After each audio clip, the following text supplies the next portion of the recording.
ภัยอันตรายที่มาจากนิรถีนอกศาสนาหรือที่มาทำลายหมู่ภิกษุสงฆ์ผู้สืบทอดคำสอนพระเจ้าภัยภายนอกก็มีมากมายพอแห้งแล้วเด้ออย่าให้มันมีภัยภายในต่อกันเถอะพวกเขาอยู่น้ำกันเขาต้องสามัคคีกันนะแต่พวกเขาก็สามัคคีกันเวลามีเรื่องมีปัญหามาให้เป็นอันหนึ่งอันเดียวกันผิดหรือถูกลุ่มซอยกันเลยนะว่าภัยมันเข้ามาทุกรูปแบบเข้ามาในรูปแบบการส่งของ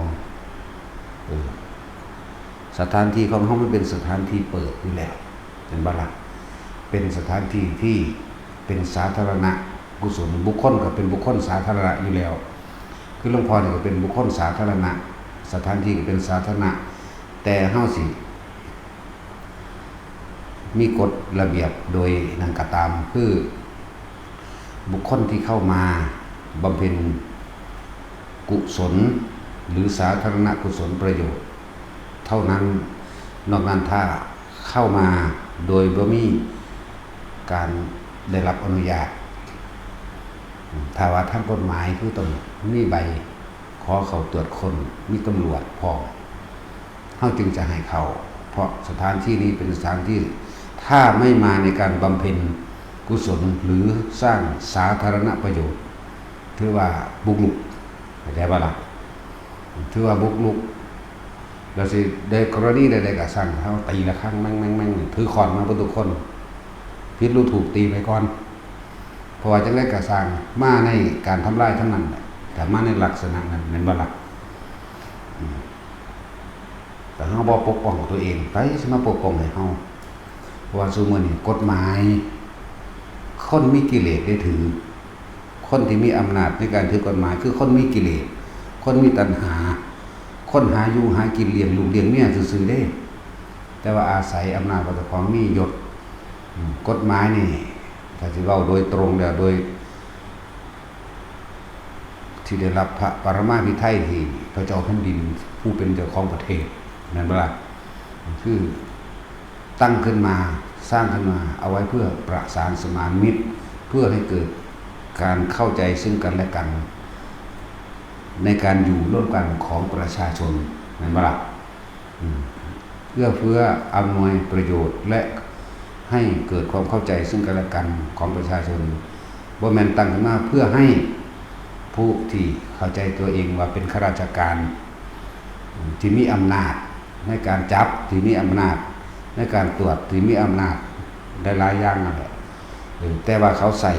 กฎหมายเหล่านั้นมาเป็นที่แสวงหาผลประโยชน์เข้ากลุ่มคณะตัวเองกินเป็นหมู่เป็นพวกนั่นบ่ล่ะนั่นแหละแล้วเฮาเบิ่งโลดมันบ่น่าเชื่อถืออีหยังแล้วพวกศาลต่างๆพวกอิหยังผู้พิพากษาผู้อิหยังคือเฮ็ดเพื่อเงินอย่างเดียวแล้วนะกฎหมายใดที่บ่ประกอบไปด้วยคุณธรรมญาญาณเฮ็ดจังได๋ก็สร้างพวกเขานี่ต้องสละชีวิตนะเพราะสละมันก็ตายอยู่แล้วเด้ล่ะตายเพราะว่าย่านบ่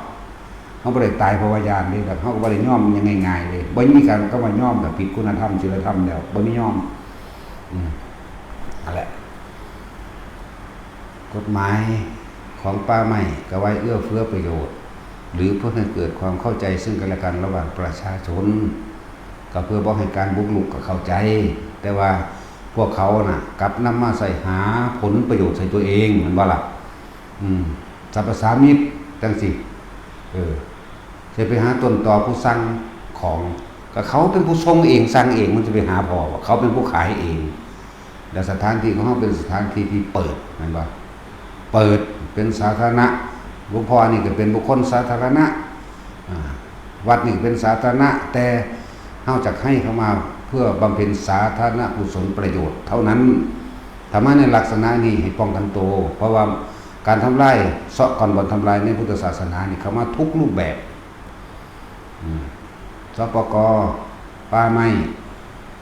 จังสิเขาก็ถือคนมีกิเลสมีตัณหาดิแต่ก็แสวงหาผลประโยชน์ใช้ตัวเองเท่านั้นบ่ได้ใน จรรยาบรรณของข้าราชการ10 ข้อมันลืมหมดแล้วเห็นบ่ล่ะมันลืมหมดแล้วจังซั่นแหละมีหลายโพดดอกใน10 ข้อแต่ว่าเขากลับมาถือแล้วก็คมคูแม่นว่าล่ะน่าเกลียดอีห่านั่นว่านี่ก็เลยย่างรู้เข้ามาใส่เฮาแต่เป็นผู้ชายกูถีบนี่ใครแน่ผู้หญิงซื้อไว้เซิงเนาะตัดสินแต่ผู้หญิงเอาไว้เซิงแต่ผู้ชายกูถีบสั่นแล้วเรื่องตัดสินไปเมียนมันจะหนอเพราะว่ามันเป็นของกีฬาคือกันแล้วชิมกับ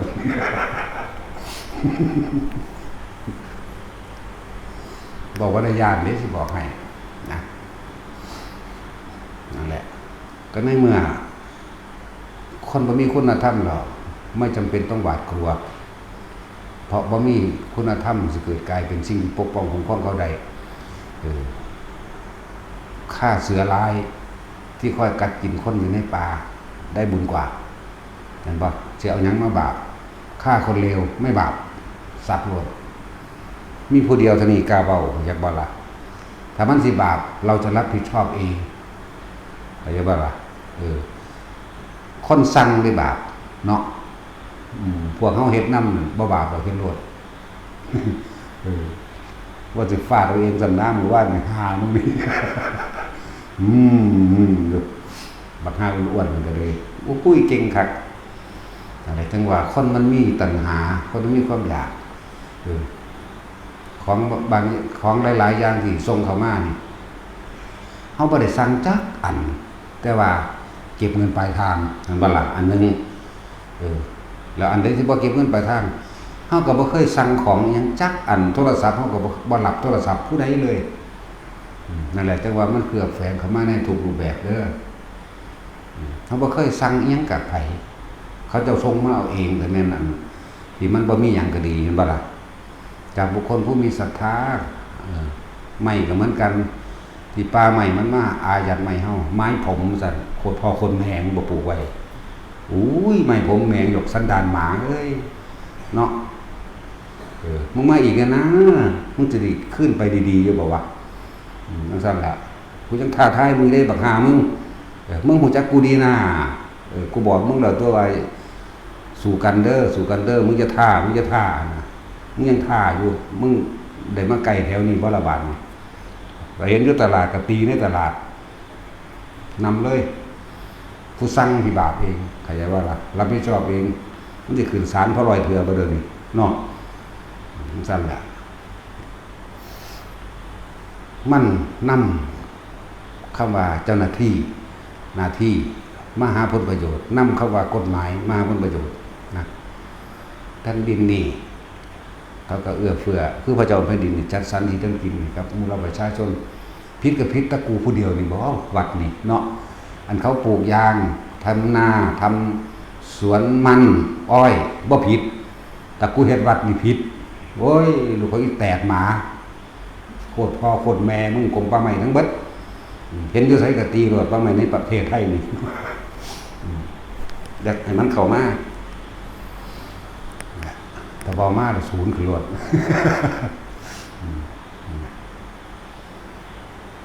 หรือเฮาสิจัดหน่วยสังหารกรมป่าไม้บ่เฮาเนาะจัดทีมสังหารป่าไม้เนาะเอาว่าเฮากลางคืนเป็นพระ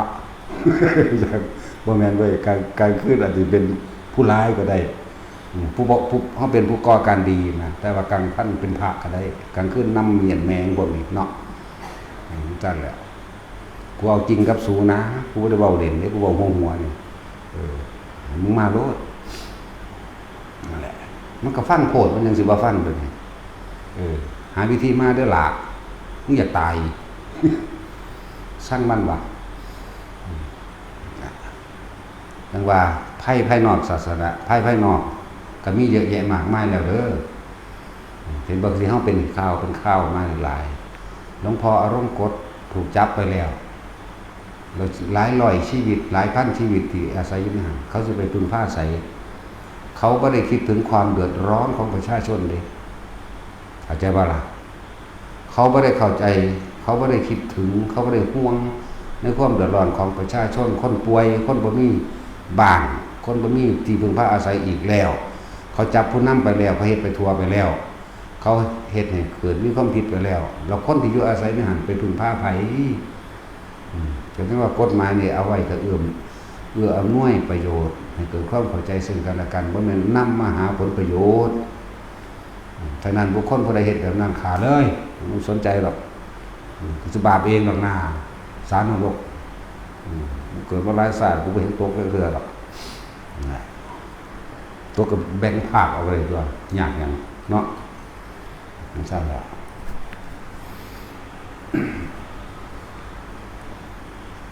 แต่ใครนอกศาสนาเป็นไดเข้าใจคำว่าเดรัจฉีนอกศาสนาบ่ล่ะแม่นบ่ล่ะ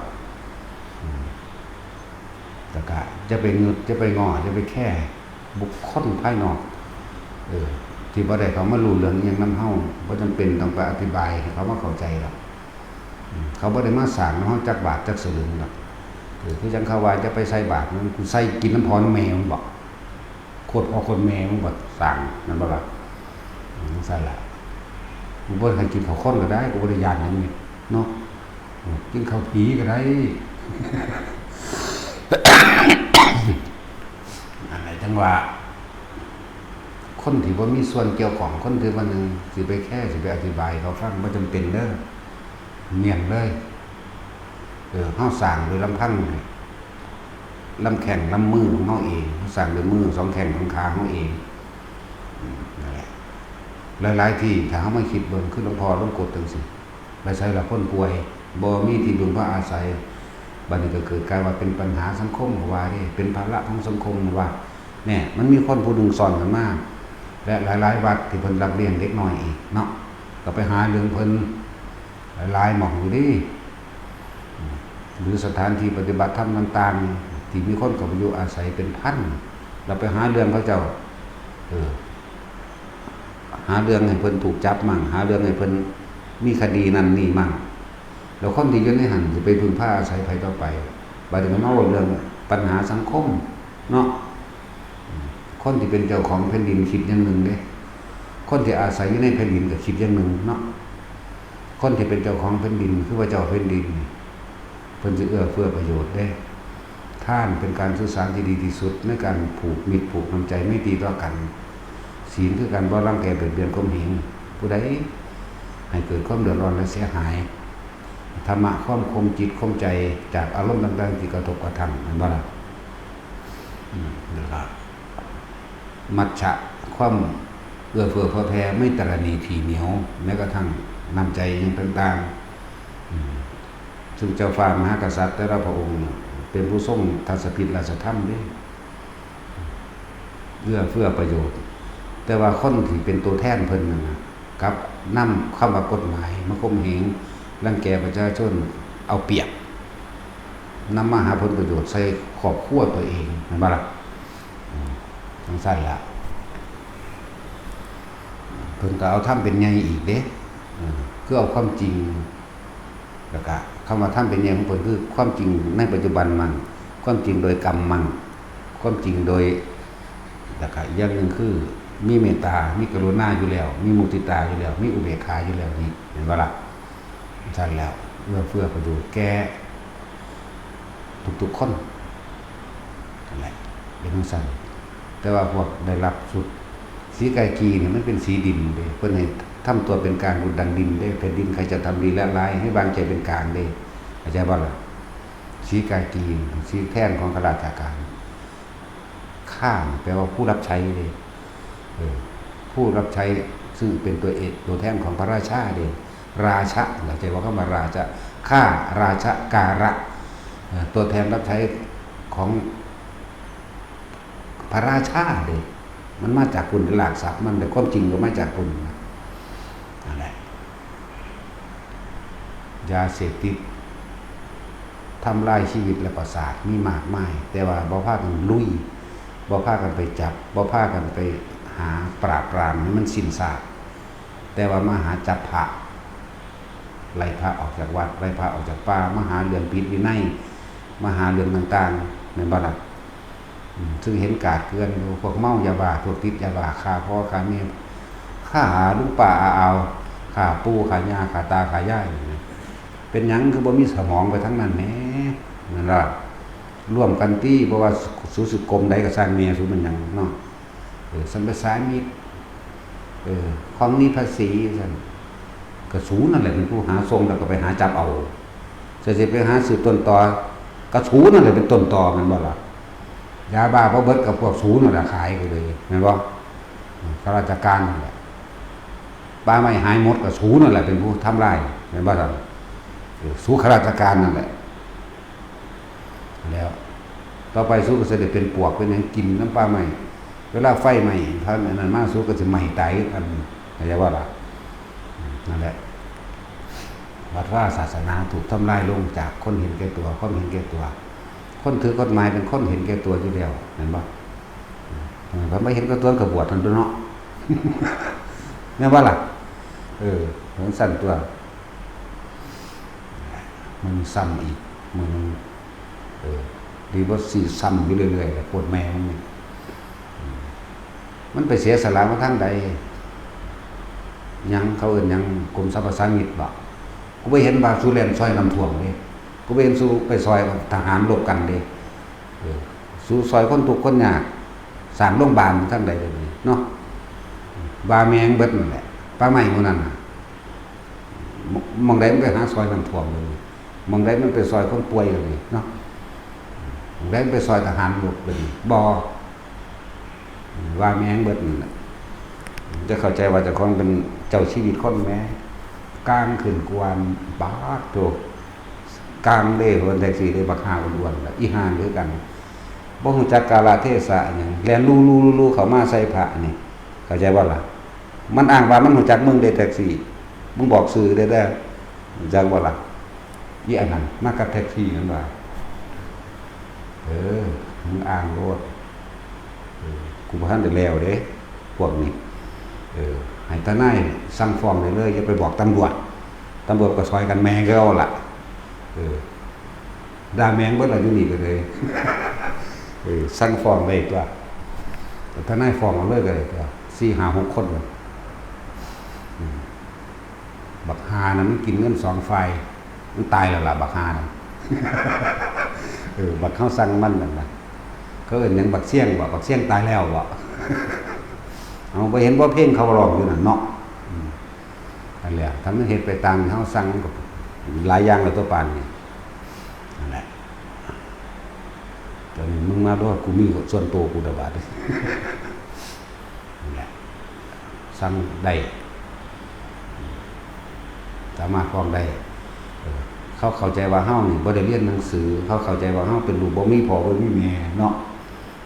เขาเข้าใจว่าเฮานี่สามารถพวกข้าราชการห้วยบางแมงทุกคนซะเนาะเขาเห็นประชาชนเป็นเหยื่อได้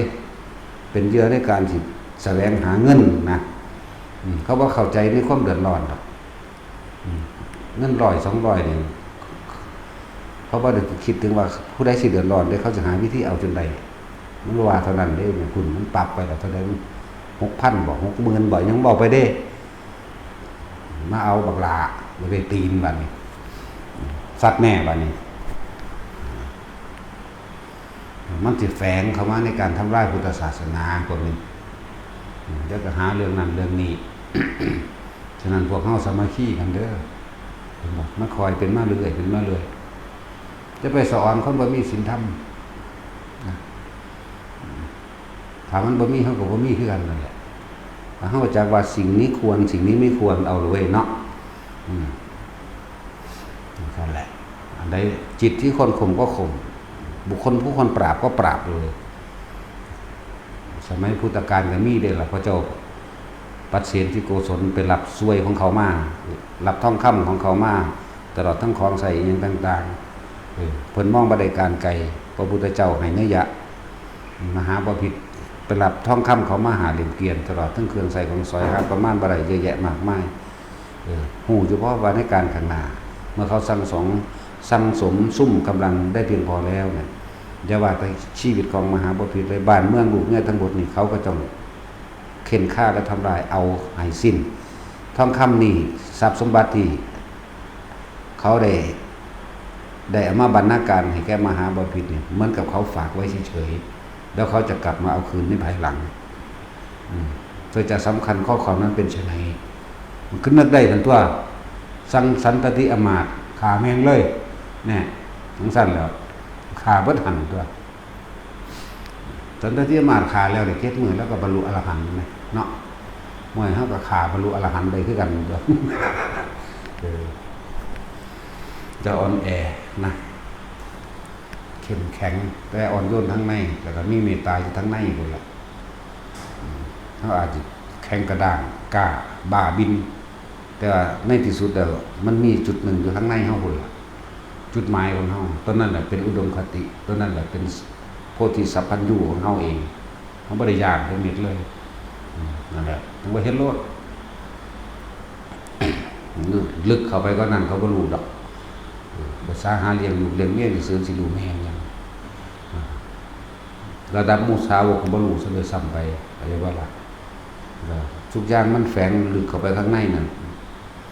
สังสารวัฏกับนิพพานมีน้ำกันนั่นแหละเพิ่นคลิกนิดเดียวมันก็ไปได้แล้วอย่าว่าล่ะมันบ่แม่นความยากซะเลยอิทธิเดชอย่างต่างๆแค่เพิ่นอุปมาขึ้นมาใส่ซื่อๆเพื่อจะปราบหรือทรมานคำว่าปราบมันไม่ใช่ฆ่าให้ตายทรมานมานะทิฏฐิของหมู่สัตว์นึงเด้มันเรื่องซัมมุนีสิเพราะเข้าใจยังได้ง่ายๆเห็นบ่ล่ะนั่นแหละอสิบาของพ่อบาปเองดอกเราบ่ต้องห่วงดอกมันมาหลายมากมายว่าแน่นั่นล่ะเนาะแท็กซี่ถ้ามันสิตายเขาก็ฆ่าตายถ้าโดนเขาแล้วล่ะเพราะว่าเห็นตายจักเทื่อเด้อล่ะเนาะมันสิตายเอาเองดอกบ่ได้ผู้ใดฆ่าหรอกเนาะแม่นว่าฆ่าก็ตายอยู่ได้ไหมเนาะพวกเฮาตัวทางในก็ให้สามัคคีกันอย่าไปผิดกันเถาะบ่มีผู้ใดน่าอิจฉาดอกอยู่ในนี้แบกทุกข์มาเกิดนำกันเบิดเข้าใจบ่ล่ะแบกความทุกข์แบกความหิวแบกความร้อนแบกความหนาวแบกความอยากได้แบกความยึดแบกอารมณ์มาทุกข์ด้วยกันทั้งนั้นสิไปอิจฉาริษยากันอย่างนั้นคนที่มาปฏิบัติในนี้มาอย่างก็มาเพื่อที่สังเกตความคิดเจ้าของในความอยากได้ดีมีเป็นสังเกตความรู้สึกเจ้าของในความเกลียดโกรธอาแค้นนั่นบ่ล่ะที่เขามาในนี้เขามาเพื่อสิละอารมณ์ต่างๆที่มันเคยมีละความคิดละความเห็นต่างๆที่มันเคยเป็นมาแต่เกิดบ่แม่นมาฮอดมันสิมาอิจฉาริษยาอีหยังกันมันไม่มีผู้ใดใหญ่กว่าโลกนะคนที่มียศถาบรรดาศักดิ์ต่างๆหรือมีอำนาจและยศถาบรรดาศักดิ์ป้องกันความแก่ไม่ได้ป้องกันความป่วยไม่ได้ป้องกันความตายไม่ได้เข้าใจบ่ล่ะบ่มีหยังป้องกันได้เลยธรรมชาติอันนี้นั่นแหละบ่เห็นว่าเขาสิออกกฎหมายห้ามป่วยห้ามตายตำรวจว่าจับคนป่วยคนตายได้ทหารก็ว่าฆ่าคนป่วยคนตายได้เนาะมีกันหากล่ะว่าบ่มีหยังน่าอิจฉากันดอกเด้อต่างคนก็ต่างแบกทุกข์ขึ้นมาเกิดด้วยกันทั้งนั้นฉะนั้นใครควรละพิจารณาเขามาหาตัวเองนั่นแหละส่วนเรื่องการป้องกันอย่างต่างๆโดยภายนอกพ่อก็สิจัดการด้วยเพราะฉะนี้เอาอยู่เพราะฉะนี้แหละพวกเฮานั่นจัดการภายในแห่งตนซะผมจักบ่ล่ะภัยอันยิ่งใหญ่สำหรับตนเองคือหยังตัณหาและอุปทานได้เป็นสารพัดภัยในตนเองนั่นบ่ล่ะนั่นแหละส่วนภัยภายนอกบ่จะจัดการเองบ่ต้องย่างบ่ต้องห่วงพอตัวรอดได้นะบ่ตกกันแล้วกันน่ะภาษานรกซื่อๆมันมีวิธีของมันอยู่มั้ยนั่นบ่ล่ะพวกเฮาต้องไว้กับจิตนะจิตต้องไว้นะก็สอนให้อยู่ได้ล่ะเนาะสอนให้แล้วใครก็ดีเอาตัวเองโลดอย่างสั้นแต่ว่าก็บอกวิธีป้องกันที่ดีที่สุดคือความสามัคคีในหมู่คณะจากว่าล่ะภิกษุสงฆ์ก็สามัคคีในหมู่คณะภิกษุสงฆ์ก็อาศัยภายวินัยเป็นเครื่องประสานสมานมิตรและปรองดองแห่งความสามัคคีในความเป็นอยู่ในการทำความเข้าใจซึ่งกันและกันเข้าใจบ่ล่ะภิกษุก็อาศัยภายวินัยคนก็อาศัยกฎหมาย เป็นเครื่องปรองดองและสามัคคีซึ่งกันและกันให้เกิดการอยู่ร่วมกันได้เป็นบ่แต่ว่าคนมันมีกิเลสตัณหาแบบนี้พวกบวชก็มีคือกันแต่เขาก็มีกฎของไผของมันพระก็มีกฎของพระคนก็มีกฎของคนแต่ว่าพระลืนกฎของพระออกไปแล้วมันจังผิดกฎหมายดอกเห็นบ่ล่ะล่วงละเมิดพระวินัยแล้วจังผิดดอกจังโลกวัชชะสั่นตามหมู่พระสงฆ์องค์เจ้าเฮามีความสามัคคีกันมันมีพวกภายนอกทำลายบ่ได้เด้ที่มันทำลายได้ก็เพราะว่ามันบ่มีความสามัคคีซึ่งกันและกันโดยภายในพุทธเจ้าเพิ่นก็ทำหน้าไว้เด้ล่ะนั่นด้วยภิกษุภิกษุณีนี่แหละตัวสำคัญนะบ่ล่ะอุบาสกอุบาสิกามันยังแยกเป็น2ส่วนอุบาสกอุบาสิกาผู้มีศรัทธาปฏิบัติกับผู้ไม่ศรัทธาไม่ปฏิบัติยังแยกเป็น2ส่วนอยู่เด้มันต่างกันอยู่เด้ความละเอียดของมันนั่นน่ะนั่นแหละผู้มีศรัทธากับผู้บ่มีศรัทธามันต่างกันเด้ถ้าภิกษุภิกษุณีอุบาสกอุบาสิกาผู้มีศรัทธาอยู่แล้วนี่ไม่แตกความสามัคคีซึ่งกันและกันเดรัจฉีนอกศาสนาหรืออันตรายจากภายนอกไม่อาจสามารถทำอันตรายใดๆได้เลยเพราะมีความแตกสามัคคีซึ่งกันและกันความเห็นแก่ตัวความอิจฉานั่นบ่นั่นแหละอันตรายอย่างยิ่งอันตรายเด้พวกนี้กรุงศรีอยุธยาแตกกับคนเห็นแก่ตัวนั่นบ่ล่ะอิจฉาริษยากันจนว่าพระเจ้าตากได้เรียบเรียงขึ้นมาใหม่พระเจ้าตากขาคนหลายเด้เนาะแต่ว่าคือบ่ตกนรกว่ะมันบ่ซั่นว่าความลึกของเพิ่นมันมีเข้าใจว่าล่ะความลึกของเพิ่นมันมีพระนเรศก็คือบ่ตกเข้าใจว่าล่ะพระเจ้าตากก็คือบ่ตกกับขาคนเดียวขาคนเลวบ่ได้ขาคนดีเด้แต่ขาคนดีเนี่ยแน่นอนแตะบ่ได้เด้คนดีคนดีจริงๆคนบ่แม่นดีปากบ่แม่นดีโลกเด้คนที่เสียสละเพื่อผู้อื่นได้นั่นแหละคนดีการตำรวจถ้าไม่มีเงินเดือนจ้างก็บ่เฮ็ด100 ล้าน%100ทั้ง100เล่นกันโลดว่ะเนาะแม่นบ่จ้างก็บ่ออกว่าโอ้กูเป็นทหารกูเป็นตำรวจออกหน้านี่ว่าความจริงเปิดเผยกันนี่เนาะเอาแต่ไปมีผู้ใดสมัครไปเฮ็ดบ่มีแต่ว่ามีเงินจ้างครูอยู่ซื่อๆสิไปสอนก็บ่สอนบ่มีเงินจ้างไผก็ตามเนาะแต่ว่าพระบ่ได้จ้างเด้ต่างกันบ่ล่ะทิ่มทุกอย่างออกมาเพื่อสิมาจะละข้างในเจ้าของอีกแม่นบ่ล่ะมีเงินเดือนบ่อยู่นี่บ่มีเด้ล่ะเนาะบ่ได้จ้างเด้ล่ะมันซั่นแล้วคิดเบิ่งดีๆไผก็ดีแต่สมมุติว่าเป็นครูนี่เขาต้องเรียนมาเขาต้องจ้างแม่นบ่เป็นทหารต้องจ้างแม่นบ่เป็นตำรวจต้องจ้างเป็นแมงยังก็สร้างต่อพวกมีเงินเดือนนั่นน่ะจ้างเบิดตัวแต่ว่าพระอยู่นี่บ่ได้จ้างเด้นี่ถึงบ่รับนิมนต์ บ่ไปทางใดแล้วแต่สัตว์กิเลสภายในใจเจ้าของเอาเองล้วนๆอยู่ในนี่โลดบ่ต้องย่างแบบว่าสิบ่ได้กินข้าวมันนึงนี่นะจิตที่อยู่ในโสดาอยู่ในบ่แม่นโสดาเมื่อเฮามีจิตที่ตั้งแล้วอยู่ในมรรคมีองค์8เป็นคนที่มีความคิดเห็นถูกต้องตามความเป็นจริงแล้วเป็นคนที่เอาธรรมเป็นใหญ่แล้วเป็นเบื้องต้นแล้วเอาสัมมาทิฏฐิบุคคลผู้เดินอยู่ในมรรคมีองค์8บ่ต้องห่วงดอกอึดสิเว้าล่ะเดี๋ยวเทวดาเขาก็สะกิดมาเองนั่นแหละภูมะลุกขะเพราะว่าถ้าพวกนั้นแต่คนที่มาพึ่งพาอาศัยผู้ต่อไปพวกเปรตพวกสัมภวะต่างๆพวกกายทิพย์ต่างๆอธิสมานกายต่างๆมันมาเองดอกว่าภิกษุสงฆ์แต่ละองค์มั่นใจเรื่องตนเองโลดพยายามคิดถึงกับของดีๆว่าเราไม่ทำร้ายเบียดเบียนให้ผู้ใดผู้หนึ่งเสียชีวิตและทรัพย์สินทั้งมนุษย์และอมนุษย์นั่นแหละคือความบริสุทธิ์ใจของคำว่าอริยะแปลว่าผู้ไม่เบียดเบียนหมายว่าผู้ไม่มีศัตรูผู้รู้เท่าทันศัตรูแล้วอริคือศัตรูเป็นบ่ยะก็คือญาตินั่นเองผู้รู้เท่าทันศัตรูที่แท้จริงคือใครตัวเองมันบ่ล่ะมันผู้มีฤทธิ์คือความคิดตัวเองนั่นแหละศัตรู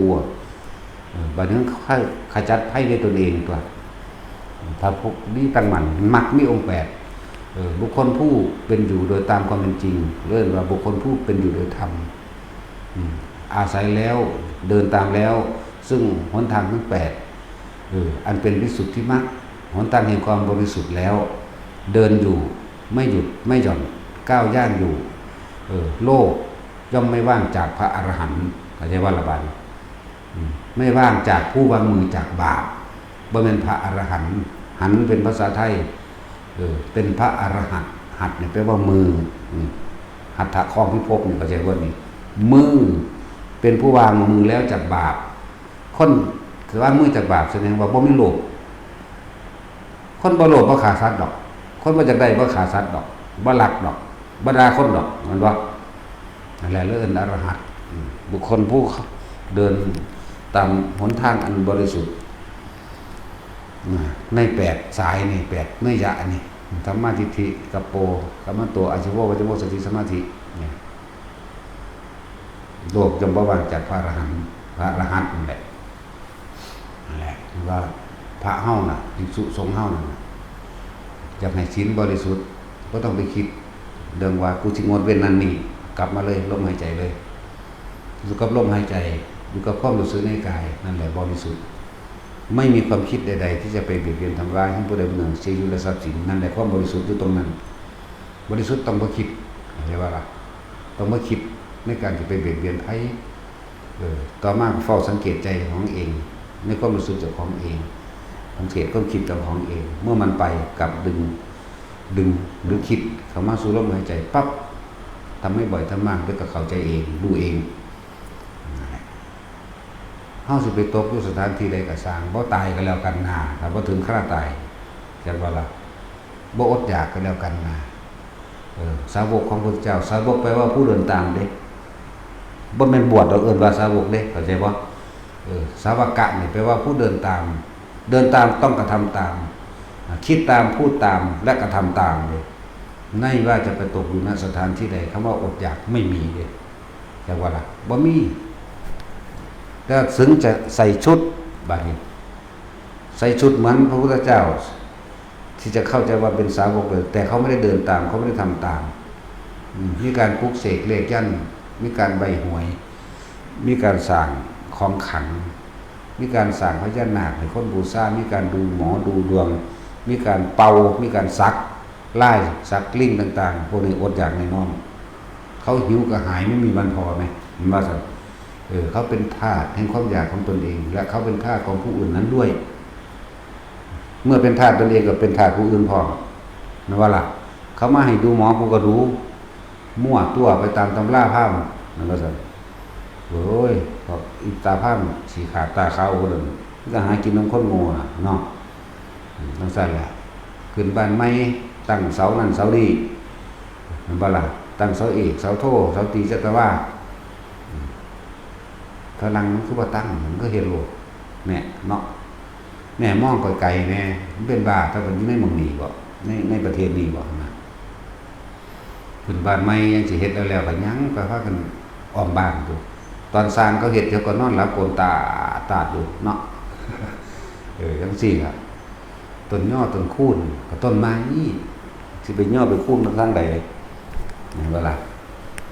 เจตุพญานาคมาดลบันดาลบอกเจพญายักษ์มาดลบันดาลหลายอย่างที่นั่นแหละภิกษุมันก็มีเพศของภิกษุอยู่แต่ว่าจิตมันบ่เป็นบัดนี้เข้าใจว่าล่ะ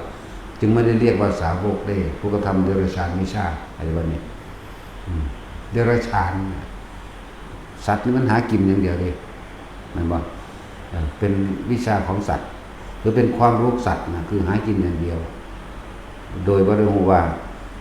ควรหรือไม่ควรผิดหรือถูกเป็นไปเพื่อยังประโยชน์หรือเป็นหนทางออกจากทุกข์หรือไม่มีอื่นบเดรัจฉานวิชาก็เลยย่างกันเด้สักไล่สักสาลิกาลิมท่องสักแม่งบินมาสักสีเกี่ยม2 หาง 3 หางสักงูหลายหัวมันว่าล่ะเนื้ออื่นเดรัจฉานหากินเลี้ยงสัตว์มันไม่ได้เป็นหนทางอันออกจากทุกข์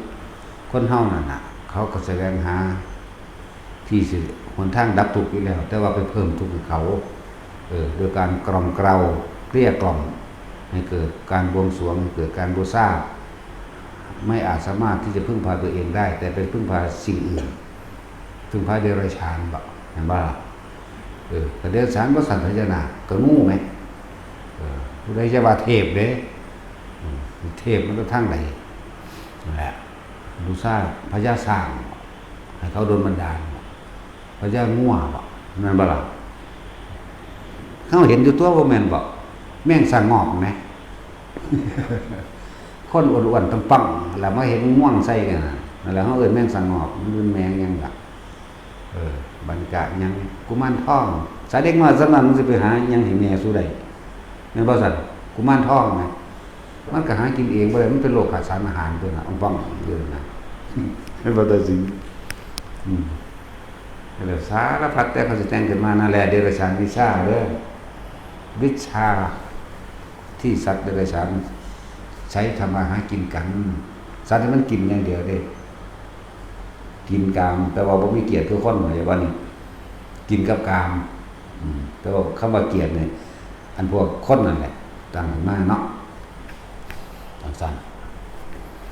คนที่ฟังธรรมคนที่ฟังพระหรือฟังอย่างก็แล้วแต่เลือกแม้เกิดมาเสียดายศาสตร์วะเนาะหรือเลือกว่าเป็นที่เป็นญาติอย่างเงี้ยเป็นลุงป่าอาเอาอย่างเงี้ยเป็นลูกเป็นหลานเป็นพ่อเป็นแม่หรือเป็นเครือญาติซึ่งกันอย่างเงี้ยแนะนำกันมาแน่เลยนั่นบ้าล่ะที่เขาเจ้าสอนดีสอนตรงนั่นสิแต่ยังพอมีอยู่สอนยังแนะนำหนทางแห่งมรรคมีองค์8สอนหนทางแห่งการพ้นทุกข์สอนดีสอนตรงสอนตรงสอนว่าอัตหิอัตโนนาถอนตนแต่เป็นที่พึ่งของตนเท่านั้นมีไหมสัตว์โลกเป็นไปตามกรรมมีไหมสอนดีสอนตรงมีไหมหนทางความบริสุทธิ์คือมรรคมีองค์8มีไหม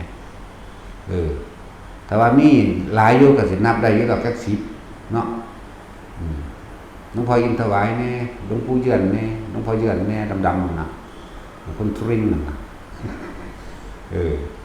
หลวงพ่อโสภาแน่ติดเตียงหลวงพ่อสินทรัพย์จรณะธรรมโมหรือหลวงตาสิ้นชิบแขววองกันนะ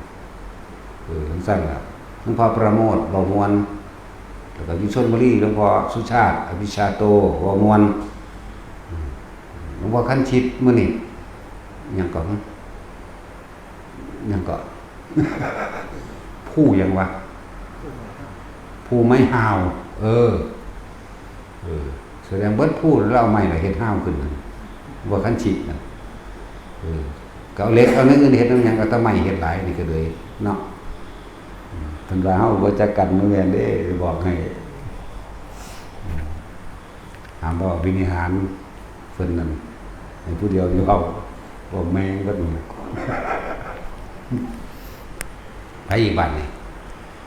อาจารย์ตะวันมันนั่นเด้ซั่นมันบ่ล่ะในสำนักต่างๆจันทวันผู้ใดอยู่ภาคเหนือก็ไปหาจันทวันเพราะมันอีเกิงนะทำแจ้งเพราะมันทำมืดว่าเขาไฟไปติดแล้วตั้งผู้ยิ่งเดชมพูเด้สิยังหลังซี่แล้วก็มีหลายกับหลายสิบนี่แหละไปผู้ใดใกล้มันได้ไปบางหันล่ะไปอีกอันนึงเบิดแล้วบ่มีอีกมุมนึงอาจารย์นนท์เดี๋ยวสิอาจารย์นนท์กับพระเฮานี่แหละออกอย่างนี้แหละตอนนั้นวัดยังวะวัดป่าหมุกใหญ่เนาะอาจารย์นนท์คัตติพาโรจบฮอดด็อกเตอร์ตัวนั้นน่ะมาบอกอันนั้นแหละมาบอกอย่าบอกล่ะบอกไปบอกมากก็มาบวชเวรจันนนท์ขันติพาโลเลยขันติพาโลเป็นผู้มีความอดทนกับคนพ่านตัวเจ้าบ่ล่ะลงที่ก็ไปแนะนำสอนในการทรงชาติเจริญชาติจัตุนรงค์กับยุนำอาจารย์นนท์ตัวนั่นบ่ล่ะนั่นแหละส่งไปซอยกันในการเผยแพร่สถานที่แห่งนั้นก็สิเป็นศูนย์รวมธ ธรรมะหรือศูนย์ร่วมจิตใจอีกสถานที่แห่งหนึ่งเริ่มต้นฝึกในการออกธุดงค์ฝึกในการออกป่าสิพระอยู่นี่เฮาก็สิส่งไปซิมล่างที่พุ่นสะกอนเฮาสิไปเรื่อนๆลอยๆสมมุติอันตรายแล้วป่านั่นมันมีสัตว์เป็นเจ้าของแล้วเรียกว่าสัตว์ป่าพวกกรมป่าไม้มันหวงไม้ไปขายแต่นั้นเฮาต้องไปที่สถานที่มีคนที่คุ้มครองและปลอดภัยก็เลยให้ไปแบบนั้นที่ทั้งพระเฮานี่ถ้าสิไปเอาไปจาก10หรือ10กว่าก็ไปเฮาก็อนุญาตให้ไปสถานที่ที่มันพอดูแลกันได้นะไปซิมล่างหันสะกอนทำอาจารย์นนท์ขันติพาโลนั่นแหละแต่มีหลวงพี่ที่ครูบาที่เป็นผู้ซอยในหันเดี๋ยวสั้นแหละเขาสั่งกุฏิลังเราไป12หลังอยู่หรอกนี่เห็นบอกว่าตรงนี้ต่อไปสิเป็นศูนย์ร่วมทั้งนี้ก็เฮ็ดไปเขาก็ส่งไปอีอ้วนก็หาเนื้อดูเดี๋ยวกินไป2 เก้าไม่ใช่ว่าตาสินอีอ้วนนั่นแหละกับประสาทเด็กคนนึงเฮ็ดไปก็ค่อยๆเผยแพร่ไปจังซี่แหละอาจารย์โน้นก็ซ้ำมันลูกหลวงพ่อคักๆนี่แล้วถือเบาแล้วก็เลยแม่นบ่ล่ะทั้งสั่นเลยนั่นแหละก็ไปพากันผู้ใดอยู่ทางโคราชตำบลยังวะทุ่งสงบอกอำเภอโชคชัยเนาะทุ่งยังก็สร้างแม่นายมอำเภอโชคชัยอยู่โคราชนี่แหละวัดป่าภูมิใหญ่อาจารย์นนท์ขันติพะโลนั่นแหละพระอาจารย์ด็อกเตอร์นนท์สั่นมาบอกด็อกเตอร์แปลว่ามาบอกนั่นแหละผู้ใดอยู่ใกล้ทั้งพุ่นก็ไปฝึกเอาทั้งพุ่นเด้ออยู่โคราชนั่นน่ะอยู่อำเภอโชคชัยวัดป่าภูมิใหญ่นั่นแหละทั้งพุ่นก็ฝึกเอาแม่นมานี่ก็ฝึกอันเดียวกันบอกเดียวกันเมื่อเป็นแล้วเฮ็ดเป็นแล้วก็เอาไปต่อยอดเอาเองขึ้นอยู่กับความเพียรของเจ้าของเองได้บัดนี้เห็นบ่ล่ะจะได้ลดแห่งธรรมก็อาศัยความเพียรของตนเองอาศัยความอดทนของตนเองจึงจะเข้าสู่ลดแห่งธรรมได้สั้นนั่นแหละไปทางพุ่นอาจารย์นนท์เป็นนั่นเจ้าอารวาสแถวนั้นเฮานี่อารวาสแม่งเบิดประเทศนี่เฮานี่จักกูเป็นหยังกันแน่คือกันเนาะตาสินตาสินนี่เหยียบอย่างเดียวเบรกกับคันเร่งทั้งว่าพวกเฮาเห็นภัยอันตรายแต่พวกเฮาบ่สามัคคีกันไผสิมารักษาเฮาเด้อบ่มีไผรักษาเฮาได้คือตัวเฮาเองหรือในกว้างออกไปคือในหมู่คณะนี่นะสมมุติว่าเป็นเรื่องเป็นราวน่ะตำรวจเขาแล้วกันแล้วเด้เขาจังมาแม่นบ่คือในหนังนั่นแหละเขายิงกันทวนเนาะตายเบิดตำรวจเว้วมาทีหลังเด้เขาบ่ได้ว่าป้องกันให้ไว้เด้เนาะแม่นบ่ล่ะแต่เฮาบ่ป้องกันตนเองไผสิว่าป้องกันให้เขาก็ย่านตายเพราะเขาไหมเพิ่นก็มีลูกมีเมียเนาะใช่แล้วมีแต่เฮาตัวบ่มีแต่เฮาฝากตนเองโลดนั่นแหละป้องกันตนเองเด้อ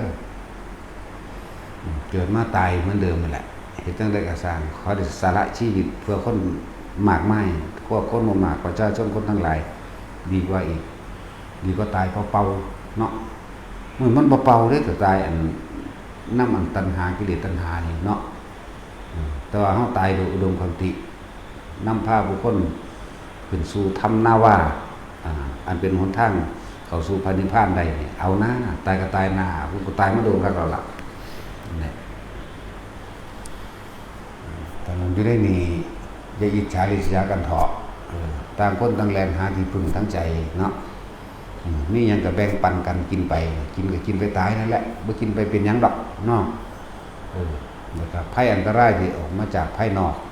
หมายถึงเรื่องราวต่างๆที่เขานำมาพวกมันมีกระบวนการซอกกันบนทำลายพุทธศาสนาพวกเดรัจฉีรอบศาสนาแม้นเฮาบ่เว้าซื่อมันเฮาก็รู้จักดึงนั่นว่าเป็นศาสนาใดแม่นบ่ซั่นเป็นพวกใดเฮาก็รู้จักอยู่แล้ว กันร่วมกันป้องกันรักษาไว้ก็คนที่ได้หนีอาศัยก็ถ้าได้ลอยก็ได้หนีนั่นบ่ล่ะถ้าว่าบ่ได้รักษาซึ่งกันและกันไว้สิไปอาศัยหม้องใดอีกมันยากอยู่เด้เนาะไปหม้องอื่นๆมันก็ยากเด้ก็ไปได้มันยากก็บ่ยากก็ไปได้อยู่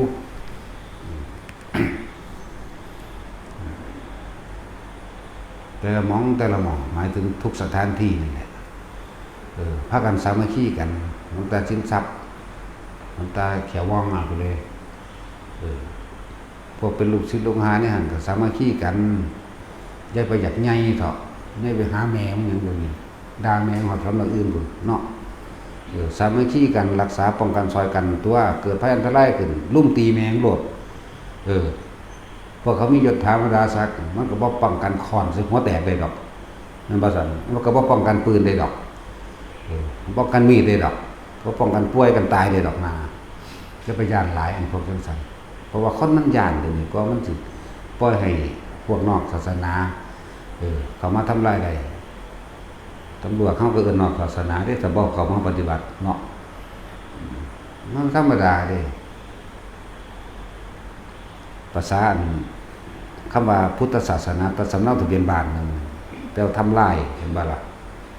ทำลายจังซี่ทุกสำนักเด้อพากันสามัคคีกันเด้อ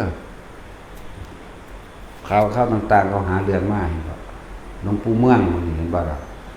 บ่มีผู้ใดเข้าไปปกป้องเขาทำแผนนึงมันหลวงพ่อสมภพมันก็ถือวางยาเด้นั่นก็สิเป็นแนวนั้นเสียดายว่าซั่นหลวงพ่อใหญ่สมภพเทศดีความรู้มากเป็นอริยะเจ้าพ่อจากว่าน่าเสียดายเพิ่นว่าล่ะหลวงปู่เมืองมันเขาทำลายมาได้หลวงพ่ออารมณ์กดมันนี่เพิ่นสร้างประโยชน์เด้แล้วคนที่ในหันไปอาศัยไผละบาดนี้บ่แตกไปล่ะเนาะมันซั่นล่ะหลายๆหม่องที่เขาหาจับเขาทำลายไปพวกทำลงและทำลายบ่แม่นที่สิบอกให้เป็นแค่ซื้อน้ำแอบแฝงเด้จริงๆแล้วต้องนำคนสู่โครงการบวชนี่เนาะจังสิว่าทำลงธรรมแม่นบ่ซั่นนำคนเข้าบวชว่าบ่แม่นไปหาจับพระแม่นไปหาแต่เรื่องว่าผิดนั่นผิดนี่แม่นบ่นั่นแหละเฮาหมายถึงไผคนก็รู้แต่ว่าอาตมาเฮาอย่าหวังว่าจะมีชีวิตรอดบ่ได้ประกาศก็แห้งนะเนาะเฮาจะเฮ็ดเป็นโมเดลจักว่าแต่สิของเจ้าจักโมเดลว่าเด้อนี่ว่าจักดอกโบราณดอกบางนี่เนาะก็บ่ฮู้จักคือกันแต่ก็จักแต่ว่าเวลาออกเทปเขาว่าเอิ้นโมเดลด้วย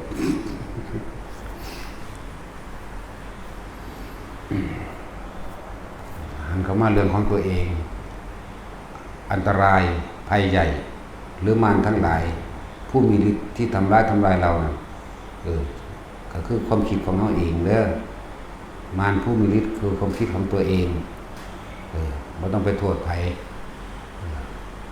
นี่คือคนในที่สุดแล้วคนไกลที่สุดอีกตัวหนึ่งก็คือคนที่สนิทไว้ใจคนที่ไว้ใจนะทำลายเราดีที่สุดอย่างหนึ่งแต่ว่านี่ยังหมายถึงค่อยนอกอยู่เด้ผัวกับเมียนี่แหละทำร้ายกันเองเข้าใจว่าล่ะลูกเต้าหลานนี่ทำร้ายตัวเองเข้าใจว่าล่ะแต่ว่านั่นก็ไม่ใช่ปัญหาจริงๆแล้วก็คือตัวเองนั่นแหละทำร้ายตัวเองถ้าดีคือเมื่อเกิดหาแมวยังยิ่งบ่ล่ะเนาะก็บ่ดีกันเพิ่มมันมาเกิดนั่นแหละจังว่าทุกคนมีสิทธิ์เสมอกันทุกคนปฏิบัติได้เสมอกันเด้อผู้จังเขาถามว่าผู้ขามีสิทธิ์เป็นพระอรหันต์บ่ซั่นเอาไผห้ามมึงแม่นบ่ไผห้ามมึงให้เป็นตัวเจ้าของเองตัวต้องเฮ็ดเอาเองเป็นเอาเองแม่เนาะแต่เกิดเจ้าของยังมาเกิดเองอยากได้นั่นอยากได้นี่แต่ของก็ยังอยากเองการบ่อยากเองกับท้องต้องบ่อยากเองกันก็นั่นแหละวิธีปฏิบัติมันก็มีให้อยู่แม่บ่มีผู้ใดห้ามเฮาเป็นอรหันต์ได้ดอกเนาะเฮ็ดเอาผู้ใดห้ามมึงไปเป็นเทวดาผู้ใดห้ามมึงเข้าไปพรหมโลกเห็นบ่ คุณห้ามมึงได้ถึงมึงเสียตัวอย่างดอกเนาะใครห้ามมึงเป็นพระอรหันต์นะบ่สัตว์ทุกอย่างอยู่ที่เรากำหนดเด้อขึ้นอยู่กับตัวเองล้วนๆพุทธเจ้าเฮาเพิ่นบอกซื่อๆเด้มันเอาประสบการณ์ของเพิ่นชาตินี้ทำดีไปสวรรค์มั่งพรหมโลกมั่งชาตินี้ทำบ่ดีตกนรกมั่งแน่นั้นสุดท้ายแล้วก็เห็นม่านผู้มีฤทธิ์คือความคิดของพระองค์เองคือกันเฮาก็เหมือนกันนั่นแหละจังว่าเฮาก็ฝึกหัดเอาผู้ใดหยุดคิดปรุงแต่งในความจากได้ก็จะเป็นจบละโดยเอาอารมณ์ของเจ้าของเองเป็นเครื่องวัดบ่ต้องมีผู้ใดมาวัดให้มันบ่ได้แม่นเครื่องวัดไข่เนาะบ่มีบ่แม่นเครื่องวัดไข่เครื่องวัดความดันแม่ตัวเองนั่นล่ะวัดตัวเองการกระทบกระทั่งใดๆด่าทะเลาะซึ่งกันและกันยกย่องสรรเสริญซึ่งกันและกันสองอย่างนี่ถ้าไม่มีอารมณ์ความรู้สึกพอใจและไม่พอใจเกิดขึ้นมาได้รู้แต่ไม่ยึดในสิ่งที่รู้ไม่ได้เป็นผู้รู้เข้าใจว่าเนี่ยมันก็ว่างจากสิ่งทั้งปวงนะครับนั่นแหละเอาตัวนี้ได้วัดจากของเองเด้อวิธีฝึกกับฝึกให้อยู่ซุมื้อซุแบบหลายอย่างหลายเครื่องเล่นเครื่องเล่นหรือกีฬาสมาธิอย่างหนึ่งกันคือยังการเพชรกระดาษออกจากผ่ามั่งคือแขนตัวเองโดยการกำหนดจิตอย่างใดอย่างหนึ่งมั่งทำของวัตถุต่างๆออกจากสารพัดไปเถอะเป็นเครื่องอยู่เป็นเครื่องเล่นล้วนแล้วต้องเป็นเครื่องเป็นกุศโลบายให้ส่งอารมณ์อันเป็นกุศลคือรักษาจิตที่ไม่ไปทำร้ายเบียดเบียนให้ผู้ใดผู้หนึ่งเสียชีวิตทรัพย์สินเลยว่าส่งอารมณ์เป็นกุศลก็เขาในค่ายก่อของสัพพะปะสะอักลังกุรสุปสัมปทานี่สจิตตะปริยุทธังนังเอตังพุทธนาสาสนังนี่วันนี้เขาแปลงตามตรงตัวตามบาลีจงทำจิตให้เขารอบปลอดจากอกุศลทั้งปวงมันเข้าใจอยู่แล้วนะมันบ่ได้ถึงพริกถึงขิงได้นั่นนะว่าล่ะแล้วมันก็บ่ฮู้วิธีทำสำนั้นหยังเนาะบ่ได้อกุศลคือหยังกุศลคือหยังยังบ่รู้อีกนั่นแหละเรื่องสั้นเป็นคำสอนของพระพุทธเจ้าทุกพระองค์อีกเฮาต้องแปลเข้าไปขนาดคำว่าอกุศลคือมีความคิดเบียดเบียนทำร้ายให้ผู้อื่นเสียชีวิตและทรัพย์สินนี่แหละคำว่ากุศลคือไม่เบียดเบียนทำร้ายให้ผู้ใดผู้หนึ่งเสียชีวิตและทรัพย์สินนั่นแหละจึงบอกว่าส่งอารมณ์เป็นกุศลด้วยวิธีใดวิธีหนึ่งส่งชั้นที่1 2 3 4ก็ว่าไปนั่นว่าล่ะหรือทรงจำขออัดขอถ้ำหรือคำสอนของพระพุทธเจ้าท่องบนทรงจำให้จนคล่องปากและขึ้นใจรู้แจ้งโดยความหมายเป็นอย่างดีนี่เฮ็ดเฉพาะสำนี้น่ะมันก็สังสมแต่ละอันแต่ละอย่างก็มากความคิดของเฮาก็บ่ไปฆ่าไผทั้งตัวไม่ไปลักไม่บนจี้ไม่ไปฆ่าไม่ไปทำร้ายและทำใดให้ผู้ใดผู้หนึ่งเสียชีวิตทรัพย์สินนั่นตัวนั่นบ่ล่ะมันก็อยู่จังซี่เฮาเด่นเฮาคืบแขนเฮาคืบมือเฮาเฮ็ดนั่นเฮ็ดนี่ออกจากผ่าเฮาเอาตัวเองออกจากผ่ามันเฮาเอาตัวเองออกจากห้องของมันแล้วแต่เฮ็ดไปเถอะนะในเมื่อมันก็ไปทำลายชีวิตผู้ใดแล้วมันสิเอาหยังมาบาปเนาะนั่นแหละอย่างสั้นมีความอดมีความทนเฮ็ดไปด้วยล้วนแล้วแต่เป็นวิธีละอกุศลในจิตอกุศเลหิธัมเมหิอาจารย์ว่าอกุศเลหิธัมเมหิล้วนแล้วแต่เป็นวิธีที่ละอกุศลออกจากจิตของตัวเองตามความจริงอกุศเลหิธัมเมหิอวิตกังอวิจารังวิเวกชังปิติสุขังนั่นมันก็เป็นช่างคือเก่านั่นแหละเฮ็ดไปเป็นวิหารติเนี่ยคืออยู่ในวิหารธรรมอันหนึ่งจำเป็นอวิตกังวิจารังวิเวกชังปิติสุขังปัทมังนี่น้อมเข้าสู่ปัทมฌานเลยในพื้นฐานในการเบื้องต้นปนัญชานังอุปสัมปชาวิหารติปิริจาจาวิรกาอุเบกโกสติมัสสะสัพปัจจานุวิหารติเนี่ยแล้วล้วนเข้าสู่ฌานที่2จิตตั้งมั่นในขั้นที่2มีอาการปิติสุขเอกคตาเป็นอารมณ์ที่เป็นหนึ่งเนี่ยทุกอย่างก็เพื่อเสียมันเขามาส่งอยู่ส่งไหวส่งกุศลเมื่อส่งไหวส่งกุศลเกิดกลายเป็นสมาธิเองดอกฌานสมาธิภาวนาเดียวกันเบิดนั่นแหละสื่อมันสื่อจะว่าล่ะนั่นแล้ว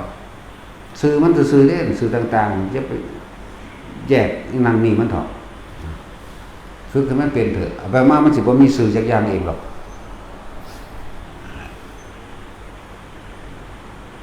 คน เสียดายความเป็นคนที่เกิดมาแล้วบ่ฮู้จักธรรมะเห็นบ่ที่เกิดมาแล้วบ่ฮู้จักคำว่าพุทธะคือตื่นรู้เบิกบานในตนเองบ่ฮู้จักแต่สิ่งที่เงินซื้อบ่ได้ความสงบมันบ่ล่ะความสงบผู้ใดว่าเงินซื้อได้บ่ได้เด้ท่องกันแล้วบ่ได้เงินซื้อบ่ได้และบ่มีผู้ใดสามารถทำให้กันได้ด้วยความสงบเห็นบ่ซั่นการละกิเลสตัณหาก็เหมือนกันบ่เอาเงินซื้อได้ผู้อื่นก็เฮ็ดให้บ่ได้เห็นบ่นั่นแล้วก็ฮู้อยู่ตัวบัดนี้ว่าตนแลเป็นที่พึ่งของตนตนแลเป็นที่พึ่งของตนเจ้าของมาเกิดเองเจ้าของก็ต้องบ่เกิดเองทุกสิ่งทุกอย่างอยู่ที่เฮาเป็นผู้กำหนดเองมันบ่สูญหายกับอีหยังเลยบาปกับบุญคนละกระเป๋าเห็นบ่ผู้สั่งสมบาปสุดท้ายบาปมันสุขคือเทวทัตนี่ก็ลงไปผู้สั่งสมบุญคือพระเจ้าสุดท้ายก็ขึ้นไปบ่ได้กลับมาเกิดอีกเป็นทุกข์เป็นยากอีกนะมันบ่ได้หายเด้อย่าลืมอย่าคิดได้ว่าสิหายพระพุทธเจ้าห้าวสั่งสมเพิ่นกำหนดพระองค์เองว่ากูอยากเป็นพระพุทธเจ้าเห็นบ่เพิ่นก็สั่งสมความเป็นพระพุทธเจ้าไผกำหนดแต่บ่แม่นตัวเองกำหนดนะแม่ว่าล่ะตัวเพิ่นเองเด้บ่มีผู้ใดอื่นให้บ่มีคนอื่นเฮ็ดให้เพิ่นได้เป็นเด้เพิ่นเป็นเอาเองของเพิ่นด้วยการกำหนดด้วยความเพียรด้วยความพยายามของเพิ่นเองแม่นบ่ล่ะสมบัติแท้จริงถ้ามีศรัทธาแล้วก็นั่นแหละสมบัติของเพิ่นเองศรัทธาในหยังศรัทธาในธรรมศรัทธาในมรรคในองค์8ศรัทธาในข้อวัดปฏิบัติเพื่อความเป็นพระพุทธเจ้าเมื่อเพิ่นมีศรัทธาแล้วเพิ่นก็มีปัญญาแยกแยะตามความเป็นจริงเข้าใจว่านี่เมื่อแยกแยะตามความเป็นจริงได้แล้วอันใดควรบ่ได้ควรรู้จักแล้วเพิ่นก็มีความเพียรพยายามของเองศรัทธาปัญญาความเพียรนั่นแหละคือสมบัติและทุกคนก็สามารถทำได้อันนี้ทั้งสืบทั้งได้เป็นพระพุทธเจ้ามาได้สังสมมาเท่าไหร่40อสงไขยมันรวมแล้วมันหายอยู่บ่ซั่นมันก็ค่อยๆเหยียบพื้นบันไดทีละเล็กบันไดทีละน้อยมันบ่ล่ะทั้งรวมแล้วมาเป็นปรมี30ทัศน์ว่าไปนั่นแล้วพวกคำว่าบ่ถึงปานนั้นดอกเอาแค่อยู่หูดังโดดเนาะมันสิ10ทัศน์บ่10ทัศน์ก็สร้างมันดอกนั่นแหละผู้ใดอยากเป็นพระปัจเจกก็สร้างสมความเป็นพระเจกเพิ่นก็บอกแล้วว่าเฮ็ดแบบนี้อยากเป็นพระพุทธเจ้าก็สร้างสมด้วยตนเองมึงผู้ใดเห็นผู้ใดเป็นได้สายัมภูญาณนี่ต้องรู้ได้ตนเองเลยเป็นขึ้นมาด้วยตนเองด้วยความพยายามของตนเองไม่มีใครสั่งสอนได้คำว่าสายัมภูญาณนั่นแหละพวกเขาอยากพ้นทุกข์ก็บ่มีผู้ใดเห็นให้เขาพ้นได้แต่เขาบ่เห็นเอาเองเนาะแล้วยุคนี้เป็นยุคที่ง่ายเด้อบ่ได้แล่นแสวงหาฟังธรรมกับไผก็ได้อยู่ในมือเฮานี่อยู่อเมริกานี่เขาก็เห็นหลวงพ่ออยู่นี่จักน้อยก็ด่าเขาอีกอีหานี่เนาะจังซั่นเด้หรือว่าด่าแล้ววะด่าแล้วเด้เนาะเนี่ยอยู่อเมริกาเขาก็เห็นเฮาได้อยู่ออสเตรเลียเขาก็เห็นเฮาได้เนี่ยตั้งแต่กี้เฮาบ่มีแนวหมู่นี้ย่างเอาให้แห้งเนาะเฮาบ่มีเครื่องสื่อสารขนาดนี้นี่มันบุญกับบุญหลายอยู่ในยุคนี้แหละจักว่าล่ะแม่นบ่ล่ะยุคนี้มันสมบูรณ์แบบภาคกระเด้ในการแสวงหาธรรมมันสั่นล่ะผ่าก็บ่ได้อึดอยากแต่ว่าเรื่องผ่าก็ดีเนาะมีดโกนก็บ่ได้อึดอยากแต่มันเว้าเรื่องหมู่ภิกษุสงฆ์เฮาก็ดีอาหารก็บ่ได้อึดอยากตั้งแต่กี้ของหวานก็มาเขียบหามันนี่ มาเขียบสุกเนาะแต่สินมักท่านน้ำหน้านั่นแหละเรื่องสั่นไม่แต่ของกินเหลวแซ่บๆคนละไม่ประจำคือหมักงิ้วแต่สินกินว่าจะหมักงิ้วกินมันยังจะไปกินรุ่นนี่หาหมักงิ้วอ่อนหลักของเขาไม่กินเนาะแล้วก็หาหมักงิ้วแห้งไปแหลกยางมาเป่าตะกี้มันลำบากที่ยังนี่เดี๋ยวนี้สบายแล้วถือว่าทุกคนที่มาอยู่ณสถานที่นี้คือว่าสบายที่สุดเหลือแต่การควบคุมจิตของเจ้าของเองเด้อทุกอย่างสะดวกหมดอยู่ในนี่อาหารการอยู่การกินน้ำไฟบ่สะดวกแต่เน็ตนี่ล่ะเนาะแต่สินแม้ว่าสั่นมันบ่สะดวกแต่เน็ตมันเด้หาลางคนอยู่ยากเพราะว่าบ่มีเน็ตอยากหัวเด้ ตะกี้ยังไปหาห้องน้ำ300 เมตรพุ่นตัวเฮาเองเป็นก็เลยไปหาน้ำอยู่นำครูบาอาจารย์ต่างๆก็ดี300 เมตรพุ่นได้เข้าห้องน้ำไม่ทั้งแต่ก็ฟาดแม่งกันทางซะก่อนแล้วมันบ่ทันเนาะผู้เดียวนี่แหละถามเจ้าของจักสิเนาะกับไผเขาบ่เคยลำบากแบบนี้เขาบ่เคยไปจังซั่นล่ะไฟก็บ่มีเพิ่นบ่ได้ให้เสียไฟเลยผู้ใดจะเข้าใจได้ว่าบ้านตาดมีไฟฟ้าบ่ได้มีเด้จะเข้าใจว่าสบายเด้อสิบอกให้เด้อวัดป่าบ้านตาดบ่ได้มีไฟฟ้าใช้เด้สมัยอีพ่อใหญ่วัวอยู่นั่นน่ะเดี๋ยวนี้บ่รู้เฮาบ่อยู่แล้วเพิ่นก็บ่อยู่แล้วโอ้ยบ่ได้มีไฟฟ้าใช้จักเม็ดเข้าใจว่าล่ะไต้เที่ยงจังซั่นล่ะน้ำปานะบ่เนอะอิหยังก็ถึงเวลาก็น้ำต้มมาตูมสิมีหยังบ่ได้มีปรมัตถ์ซุมื้อนี่ปรมัตถ์จักแม่นอีหยังตำแมงจั่วๆกินเบิดเลยบาดนี้โอ้ยนึกข้าวกินซะสูเฮาว่าหาก้อยงัวบ่ไม่กินอยากกินก้อยอ่ะเนาะแต่สินกินแบบนั้นโลดแต่เฮาเห็นมาเฒ่าแก่น้อยอาหารสาหร่ายอิหยังเพิ่นว่าละลายในปากมันว่าละลายแล้วกูเห็นมันยัดก็เป็นปุ่มยำอยู่เบิ่มอยู่นี่แมวนี่หลายอย่างคนที่เขาบ่เข้าใจสมทาน